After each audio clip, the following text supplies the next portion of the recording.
The Ringing Cedars, Series 26, Anastasia, Book 1, Vladimir Megar. The Ringing Cedars. Once, at my request, Anastasia brought me to see the Ringing Cedar, which her grandfather and great-grandfather had talked about. We moved away not far from the clearing, and I saw him. The tree, about 40 meters high, did not rise much above the others, which stood upright in a row.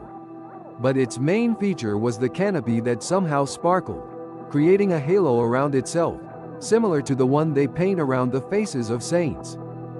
This halo was not uniform, but pulsating. At the extreme point, a weak ray was created and it was lost in the celestial expanse of infinity. Anastasia suggested that I press my palms against its trunk, and I heard a ringing or crackling sound, similar to what we hear when we are near a high-voltage power line, only more ringing. I myself accidentally found a way to recover his energy in the cosmos and then disperse it on Earth, Anastasia said. You see, the bark is peeled off in various places. That's what the seal has done.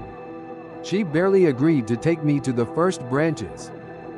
I sat there for 2 days and I couldn't think of anything. I caressed him and shouted at the top of my lungs. Nothing helped. Grandfather and great-grandfather came. Can you imagine what happened there? They are standing carefully below, looking at me carefully and asking me to come down. I, for my part, am asking them to tell me what to do with the cedar. How to preserve the Ringing Cedar, when people did not cut it down. They are silent, but I feel that they know. And my grandfather, so cunning, wanted to deceive me. He started promising me that he would help me reach an agreement with a woman, with whom I could not establish a relationship. I would really like to help her. Before, grandfather was just angry that I was spending so much time on her and not doing other work. But I just knew that he couldn't help me, because great-grandfather tried to do it secretly from grandfather twice, and also failed. Then the grandfather became completely agitated. He grabbed a branch, ran around the cedar. So he whirled the branch in the air. Even great-grandfather started laughing out loud. I was also giggling, so I inadvertently broke a branch near the top and light started to spread from it. And I heard my great-grandfather's voice, very serious, strict and pleading at the same time. Don't touch anything anymore, granddaughter, but go down very carefully. You've already done everything. I obeyed and got down. Great-grandfather silently hugged me. He was trembling himself and looked at the cedar. And on it more and more branches started to glow. Then an air was created that soared to the heights. Now the Ringing Cedar will not burn. Through its ray it will hand over to the people on earth everything it has collected for 500 years.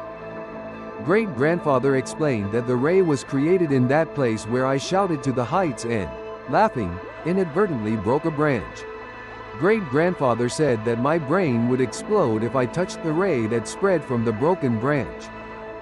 Because in that ray there is so much energy and information. That is exactly how my dad and mom lost their lives. Anastasia placed her palms on the strong trunk of the bell cedar that she had saved, pressed her face to it, was silent for a while, and then continued her story. They, my mom and dad, discovered such a ringing cedar. Only mom somehow did everything differently, because she didn't know. She looked up at the tree that stood next to the ringing cedar. She was attracted to a low branch of the ringing cedar and broke it, inadvertently illuminating herself with the ray that flashed from the branch. The branch was facing down, so the air went into the ground. It is very bad, very harmful, when such energy reaches the earth. When Dad arrived, he saw that Ray and Mom, still hanging with one hand, hanging to death by a common cedar branch. In the other, she was holding a broken branch of a ringing cedar. Dad probably figured it all out. Dad climbed the ringing cedar, crawled to the top. Grandfather and great-grandfather watched as he broke the upper branches, but they did not light up, but the lower ones did. Great-grandfather said that Dad knew that it was only a little while, so he would never be able to go down again, and in the ray that ascended, There was no pulsating light yet, only more and more weak rays shone down. The upper beam appeared when Dad broke a large, upward-facing branch. And although it did not glow, he bent it and turned it towards him. When it shone, Dad could still open his arms, and the ray from the outstretched branch flew into the sky, creating a pulsating halo. Great-grandfather told how, at the last moment of his life, Dad's brain was able to accept a large influx of energy and information, that somehow, incredibly, he managed to clear himself of all previously received information, and therefore managed to gain time to open his arms and turn around before the explosion. Branch up. Anastasia once again caressed the cedar trunk with her palms, pressed her face to it, and silently, smiling, she listened to the tree's bell. Anastasia, is cedar nut oil stronger or weaker in terms of healing properties than a piece of ringing cedar? The same. It is important that the nuts are collected at a certain time so that the cedar itself gives oil. Do you know how to do it? Yes, I know. Will you tell me? Good. I will tell you.